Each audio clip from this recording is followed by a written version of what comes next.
ஒரு மனிதனுடைய உடம்பை எடுத்துக்கிட்டீங்கனாலே வலது பக்கம் இடது பக்கம்னு தனியாக பிரிச்சிடலாம். அதில் அந்த வலது பக்கத்தில் நம்ம செய்ய வேண்டிய வேலையெல்லாம் பாருங்க, வலிமையான பக்கம் வலது பக்கம் தான்.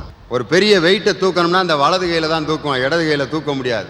இடது பக்கம் பூரா உடம்பை சுத்தப்படுத்தக்கூடிய பகுதி இந்த இடது பக்கம். அதைத்தான் ஒரு மனிதனுடைய உடம்புல இடப்பக்கத்தை பெண் பக்கம் என்றும் வலது பக்கத்தை ஆண் பக்கம்னு சொல்லுவாங்க. அதனால தான் வீட்டில் சுத்தப்படுத்துகிற வேலையெல்லாம் பாருங்க யார் செய்வாங்கன்னா பெண்கள் தான் செய்வாங்க. விளக்கு மாற்றி எடுத்து கூட்டுறது, வீடு கழுவி விடுறது, அது இது. அதே மாதிரி வீட்டினுடைய வலிமையான வேலையெல்லாம் ஆம்பளை தான் செஞ்சுட்டு இருப்பான். வெள்ளை அடிக்கிறது, வீடு கட்டுறது, செங்கல் வாங்கி போடுறது, அது வாங்கி போடுறது, இது வாங்கி போடுறது. அதே மாதிரி நகைகள்லாம் மோதிரம் பாரு இடது கையில தான் போட்டிருப்போம், முக்கியமான மோதிரம் அது இதெல்லாம். அதே மாதிரி வீட்டில் நகை போடுறது யாருன்னு பார்த்தீங்கன்னா பெண்களாக தான் போட்டுட்டு இருப்பாங்க. அது மாதிரி ஒரு உடம்புல கூட வலது பக்கம் இடது பக்கம் அப்படின்னு தனியா பிரிச்சு அதுல ஆண் பக்கம் பெண் பக்கம். அதனாலதான் சிவபெருமான் கூட பார்வதியை இடது பக்கத்துல தான் கூப்பிட்டு இப்படி உட்கார வச்சாரு. பாதியை கொடுத்தாரு, வா இங்க வந்து உட்காரு, ஏன் இங்கிட்ட உட்கார வைக்கிறது.